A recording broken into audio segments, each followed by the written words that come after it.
Hello everyone and welcome to lesson 8.2.2. How can I write it in a simpler form?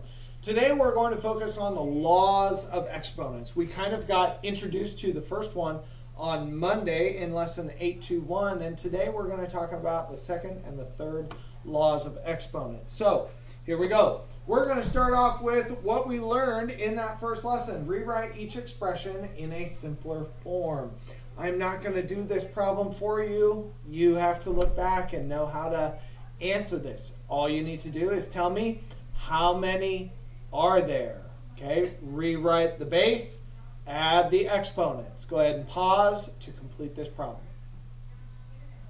Okay, let's go ahead and dive into our next problem.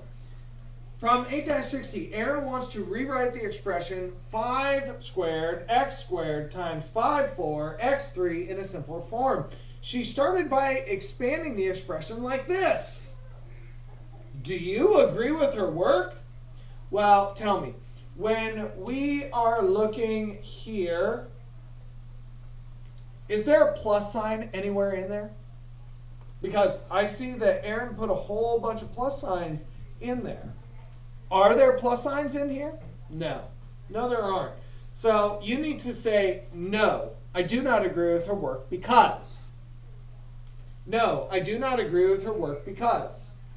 If you take this expression, 5 squared x squared 5/4 x3, what you learned on Monday was that we can rewrite the base and add the exponents. So I'm going to start by looking at the 5. 5 squared and 5 to the 4th power. How many 5s are there? Well, 2 and 4 make 6. So I put 5 to the 6th power. Next, I go ahead and look at the x number. There's x squared, x to the 3rd power. 3 and 2 make 5. So I'm going to go ahead and write this down. Do you agree with her work? No.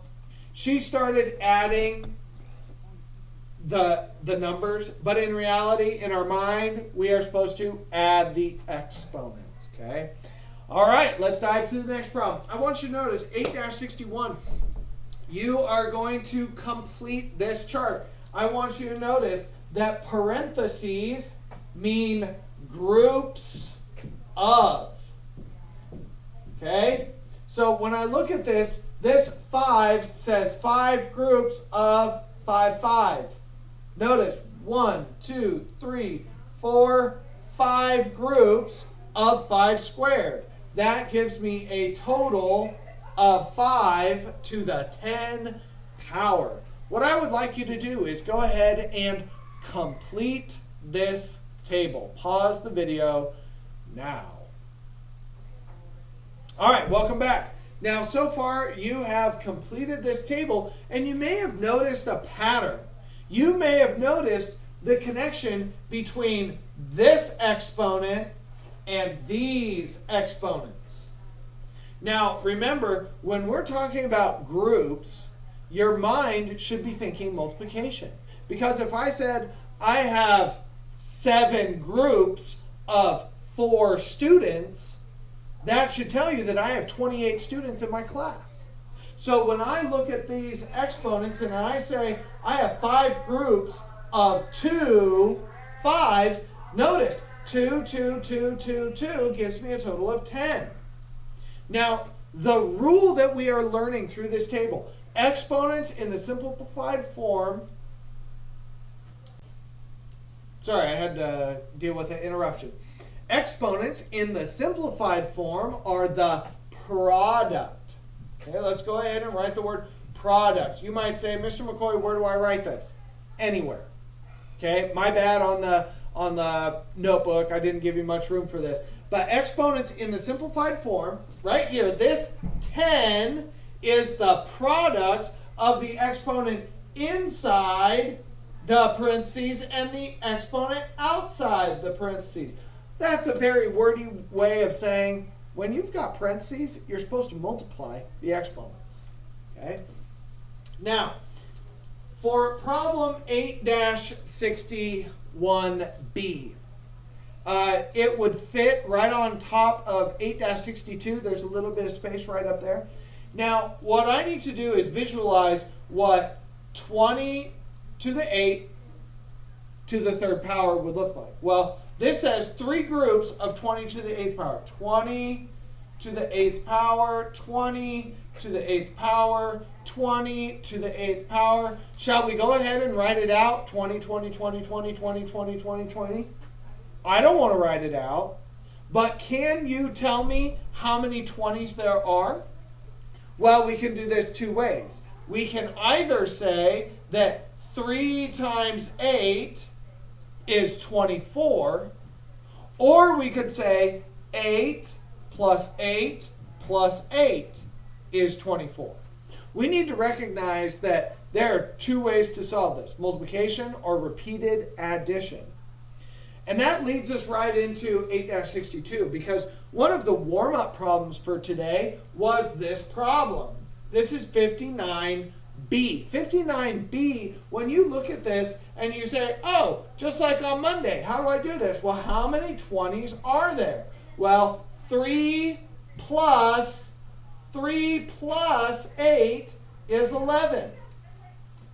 However, in this problem, with the parentheses, 3 times 8 is 24.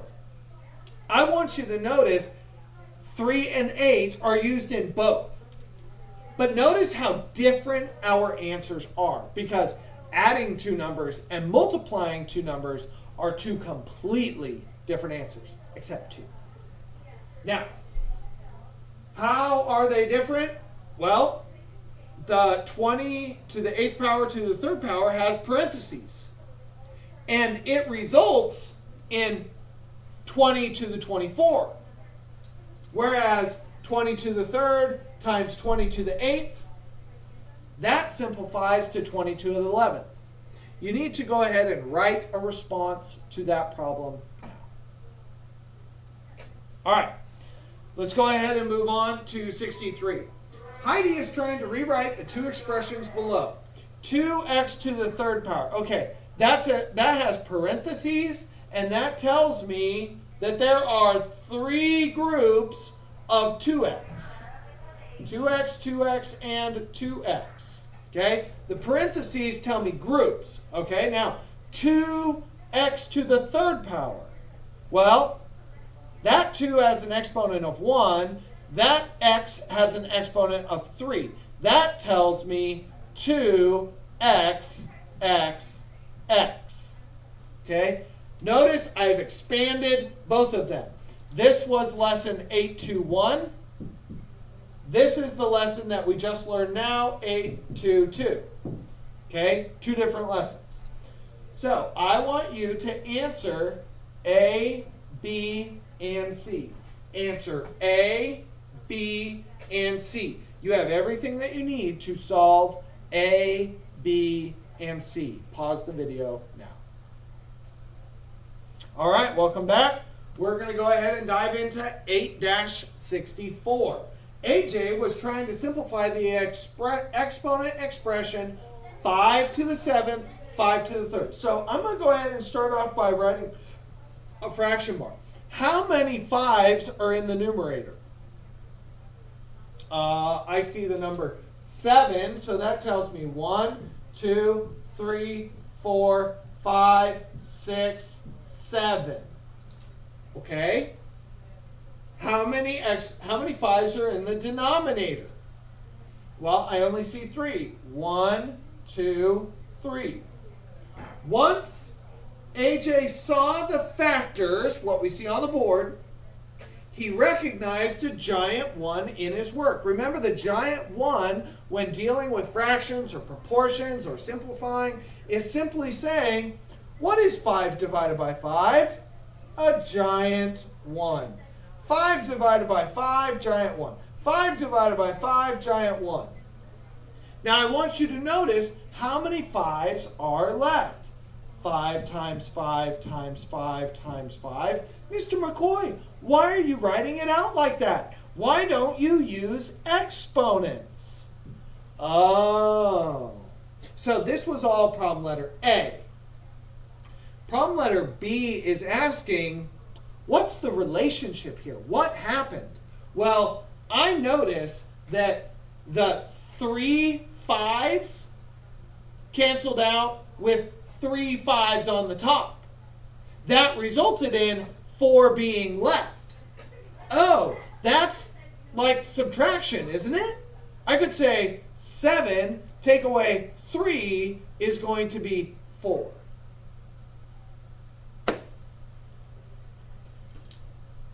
Now, your final problem for today is going to expand each of these out just like we did in 64.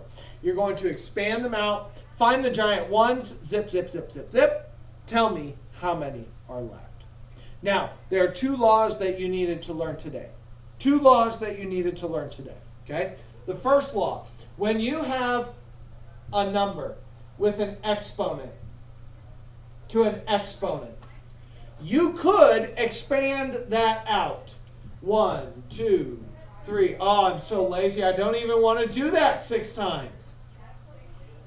What we learned today is when you have exponents with parentheses, you can simply multiply them.